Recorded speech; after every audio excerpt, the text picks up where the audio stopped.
Right, నమస్తే, welcome back to మరో Kurukshetra news. Bail అనగానే ఒక లీగల్ టర్మ్. బెయిల్కి, రిమాండ్ బెయిల్కి, స్టేషన్ బెయిల్కి బోల్డ్ అన్ని వ్యత్యాసాలు ఉన్నాయి. బెయిల్ అనేది అందరికీ ఒకే రకంగా ఇవ్వబడుతుందా? ఇందులో సెలబ్రిటీలు, సామాన్యులు అనే ఒక వేరియేషన్ ఏమైనా ఉందా?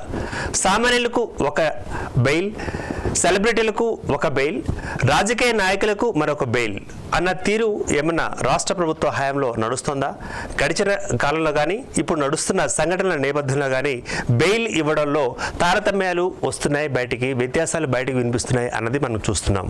సో ఇటీవల కాలంలో డిసెంబర్ 4వ తారీఖున సంధ్యా థియేటర్ దగ్గర పుష్ప 2 రిలీజ్ సందర్భంగా సెలబ్రిటీ నటుడు అల్లు అర్జున్ అక్కడికి ఎటువంటి నోటీసులు ఇవ్వకుండానే సంధ్యా థియేటర్ మేనేజర్ దగ్గరికి వెళ్ళడం, ఆ మేనేజ్మెంట్లోకి వాళ్ళకి ఇన్ఫార్మ్ చేయకుండా థియేటర్ దగ్గరికి వెళ్ళిన తర్వాత బౌన్సర్లతోటి అక్కడ హడావుడి క్రియేట్ చేయడం, ఆ సీన్ మొత్తం క్రియేట్ అయిన తర్వాత అక్కడంతా తోపులాట జరగడం.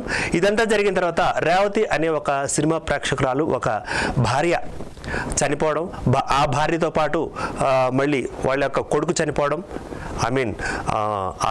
తీవ్ర అస్వస్థకు గురవడం, ఇదంతా కళ్ళారా చూస్తున్న భర్త ఈ సీన్ క్రియేట్ అయింది.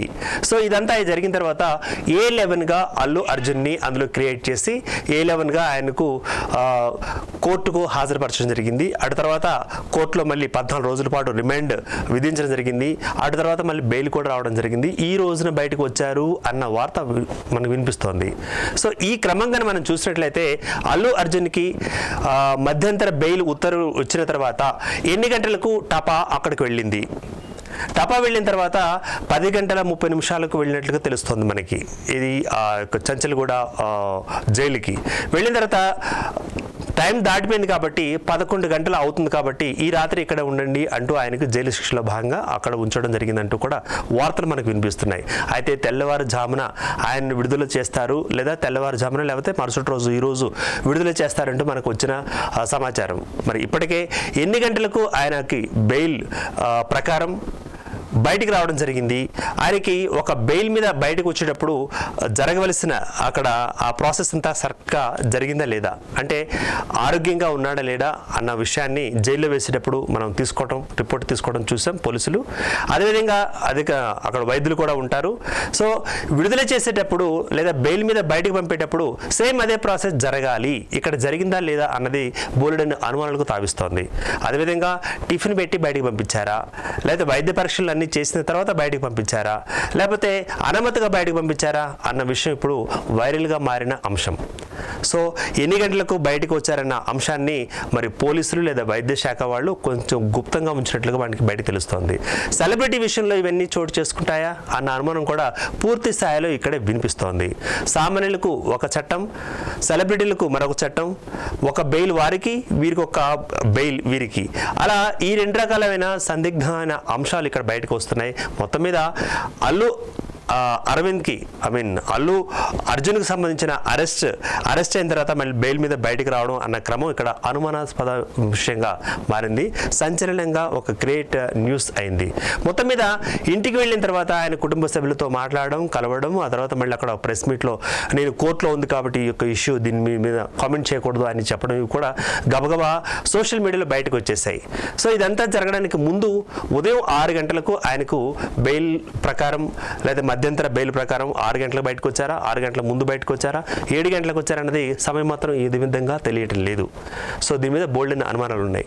మరి గతంలో మధ్యంతర బెయిల్ కోసం అప్లై చేసుకున్న వారికి ఎంతో ఆలస్యమైన కేసులు మనం చూసాం. ఒక జానీ మాస్టర్, ఆయన విషయంలో కూడా ఎంతో లేటుగా ఆయనకు మధ్యంతర బెయిల్ ఇవ్వడం, అంతకుముందు రిమాండ్కి తరలించడం, ఇవన్నీ కూడా చక్కచక్క జరిగిపోయాయి. సో వారికి ఒక రకంగా, వీరికి ఒక రకంగా. ఈ మధ్యలో మోహన్ బాబు గారు ఒక జర్నలిస్ట్ మీద చేసుకున్న క్రమం మనం చూసాం. అక్కడ కూడా మరి ఆయనకి మధ్యంతర బెయిల్ కోసం క్వాష్ పిటిషన్ని ఆయన దాఖలు చేయడం జరిగింది. దాన్ని కూడా తొక్కిపెట్టడం జరిగింది. మధ్యంతర బెయిల్ ఇంతవరకు రాలేదు. మరి అదేంటో సెలబ్రిటీ అనగానే, ఒక సినిమాకి సంబంధించిన సెలబ్రిటీ అనగానే, యంగ్ అండ్ ఎనర్జెటిక్ హీరో అనగానే కబుక్కుని మధ్యంతర బెయిల్ ఎలా వచ్చింది, క్వాష్ పిటిషన్ని ఎలా తీసుకున్నారు, మరి ఏ న్యాయవాది దీన్ని అందుబాటులో తీసుకొని ఈ విధంగా చేశారు.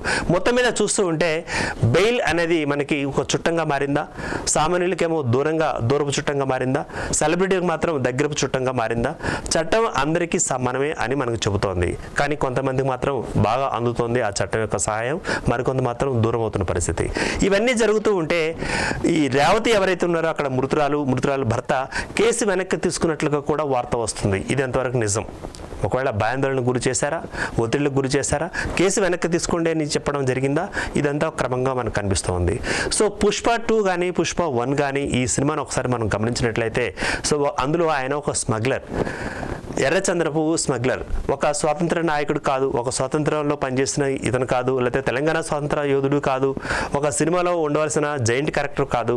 సో మామూలుగా ఒక స్మగ్లర్కి సంబంధించిన సినిమా అంశాన్ని సో పుష్ప 1 పుష్ప 2 అంటూ అది కూడా బెనిఫిట్ షోలకి ఆ షోలకి అనుమతులు ఇవ్వడం ఇదంతా క్రమంగా జరిగిపోయింది. ఏ రాష్ట్ర ప్రభుత్వం అయినా వాళ్ళకి ఇచ్చే బెనిఫిట్స్లో విషయంలో కాస్త జాగ్రత్త తీసుకోవాలి. బెనిఫిట్స్ షోకి అవకాశం ఇచ్చేసిన తర్వాత ఆ తర్వాత మరి ఇటువంటి సంఘటనలు జరిగినప్పుడు ఈ సంఘటనలు పూర్తి స్థాయిలో ఎదుర్కొనేలాగా అక్కడ కూడా సెక్యూరిటీని ఏర్పాటు చేయాలి. సో ఆ సెక్యూరిటీని ప్రభుత్వం ఏర్పాటు చేయాలి. సెక్యూరిటీని ఒకవేళ ప్రభుత్వం ఏర్పాటు చేయలేక మరి కేసుని ఏమైనా తీసుకొచ్చిందా బయటికి అన్న అంశాలు కూడా ప్రతిపక్షాలు లేవనెత్తుతున్నాయి. మొత్తం మీద బెయిల్ లేదా మధ్యంతర బెయిల్ అన్నది నియమ నిబంధనలను తుంగలో తొక్కిందా అన్న అనుమానం మాత్రం వస్తుంది. సో క్వాష్ పిటిషన్ పెడితే ఒకరికి ఒక రకంగా, మరొకరికి మరొక రకంగా, ఈ రకంగా బెయిల్స్ రావడం ఎలా తీసుకోవాలి, బోలెడన్ని అనుమానాలు వస్తున్నాయి. మొత్తం మీద ఈ ఘటనను మరి రాష్ట్ర ప్రభుత్వం కూడా సీరియస్గా తీసుకుంది. సీఎం రేవంత్ రెడ్డి గారు ఈ విషయాన్ని సో ప్రస్తావించడం జరిగింది. చాలా సీరియస్గా ఉన్నారంటూ, ఒక ఆడమనిషి చనిపోతే, ఒక వ్యక్తి ప్రాణాలు పోతే కేసు ఎందుకు పెట్టకూడదు అంటూ కూడా ఆయన చేసిన వ్యాఖ్య ఇక్కడ వైరల్గా మారింది. సో ఎవరైనా సరే, సెలబ్రిటీ అయినా సరే, మంత్రులైనా సరే, సామాన్యులైనా సరే, చట్టం మాత్రం ఒకలానే చేస్తుంది అంటూ కూడా ఆయన చెప్పిన క్రమం. కానీ బెయిల్ విషయంలో మాత్రం ఏం జరిగింది అన్నది అందరికీ అనుమానాలు వస్తున్నాయి. మొత్తం మీద దీని మీద ఏమి అప్డేట్ రాబోతుందో వేచి చూద్దాం. కీప్ వాచింగ్ మరో కురుక్షేత్రం న్యూస్.